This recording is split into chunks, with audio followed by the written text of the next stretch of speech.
subscribe, like, share, dan komentar. Assalamualaikum warahmatullahi wabarakatuh. Selamat datang di Munir TV. Sahabat semua, banyak yang menanyakan tentang usaha hotspot WiFi menggunakan provider dari Starlink. Ada dua sisi. Di sisi Starlink ada paket bisnisnya, ada paket residensial. Paket bisnis sudah pasti bisa digunakan dalam usaha hotspot WiFi, skala RT RW-net, bahkan skala besar sesuai dengan kapasitas yang kita beli.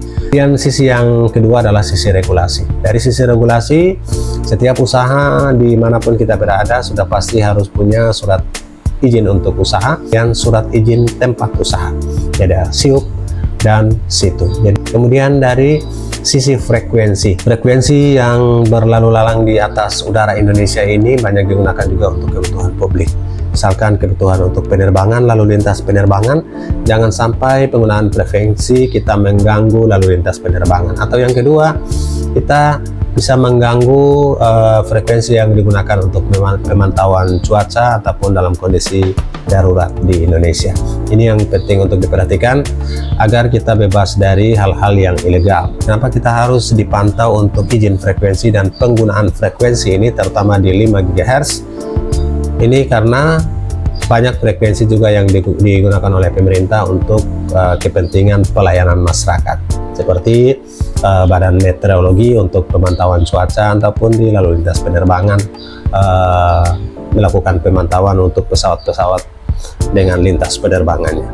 Walaupun sudah banyak yang menggunakan Starlink rumahan atau Starlink residensial, hotspot WiFi mungkin skala kecil ataupun skala menengah, dan ini sudah banyak bersebaran di seluruh Indonesia dan sudah bukan menjadi rahasia lagi, karena di area-area tertentu berbeda dengan area yang lain. Misalnya ada kabupaten kota yang sangat ketat dalam memantau frekuensinya karena area tersebut merupakan jalur pemantauan cuaca ataupun jalur lalu lintas udara.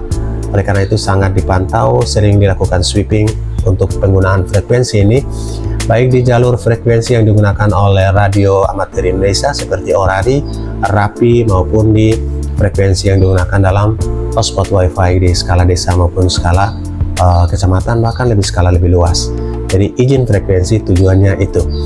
Ada daerah tertentu yang memang tidak terlalu peduli dengan ketatnya frekuensi karena memang tidak dilalui pemantauan cuaca ataupun tidak dilalui lalu lintas. Ada jalur lalu lintas udara, pesawat domestik maupun penerbangan internasional di atas wilayah Indonesia ini. Oke, itu alasan kenapa kita harus mempunyai izin frekuensi agar tidak mengganggu pelayanan publik dengan penggunaan frekuensi di Indonesia. Itu dari sisi aturannya. Kemudian dari sisi perangkatnya, ada perangkat yang bisa disebarkan di bawah 150 meter atau dari desibelnya atau kemampuan pancarnya kurang lebih di bawah 20 desibel yang bisa diaktifkan karena ini tidak akan mengganggu jauh, terutama di 2,4 GHz dengan daya pancar powernya itu di bawah 20 desibel. Ini jarang sekali menembus sampai di atas 150 meter. Oleh karena itu jangkauan tersebut bisa dianggap sebagai jangkauan publik dan bisa digunakan untuk usaha hotspot WiFi skala kecil bahkan skala menengah. Ini banyak yang memanfaatkan dari sisi ini.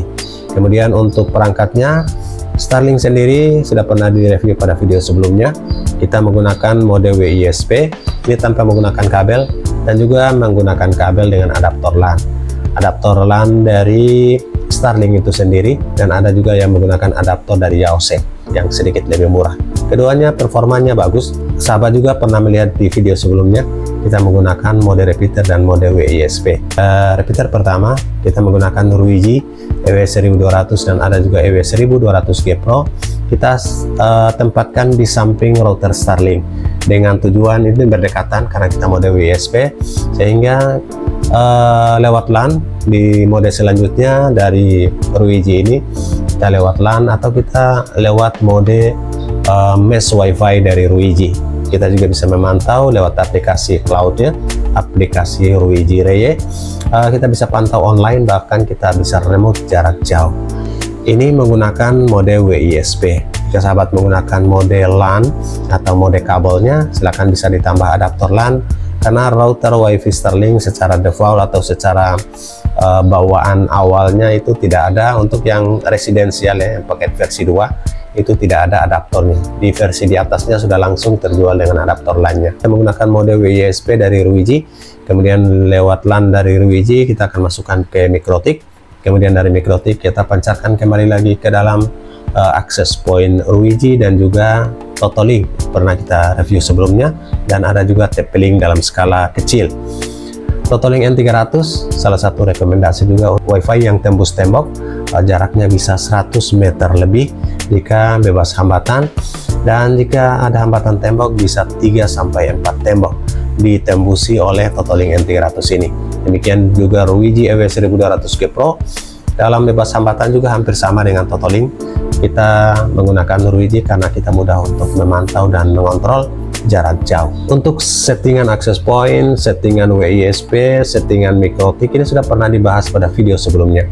Settingan Mikrotik untuk usaha hotspot WiFi, settingan dasar sama seperti kita menggunakan sumber internet dari fiber, kita menggunakan sumber internet dari sinyal 4G, dari router 4G, settingan Mikrotiknya sama, basicnya sama. Untuk settingan lanjutnya, untuk settingan pengembangan atau yang settingan premium, sahabat bisa lihat settingan-settingan di video sebelumnya. Ada beberapa settingan Mikrotik untuk usaha hotspot WiFi, mulai dari voucher manual, menggunakan user manager, menggunakan microstator, sudah ada, semuanya sudah ada di video-video sebelumnya. Oke, settingannya sama, tidak ada perbedaan settingan Mikrotik khusus untuk Starlink dan juga sinyal 4G dan juga router fiber yang lain. Tidak ada perbedaan yang spesifik, settingan dasarnya sama. Kita bisa input dalam bentuk mode DHCP dan selanjutnya sampai kepada hotspot settingnya.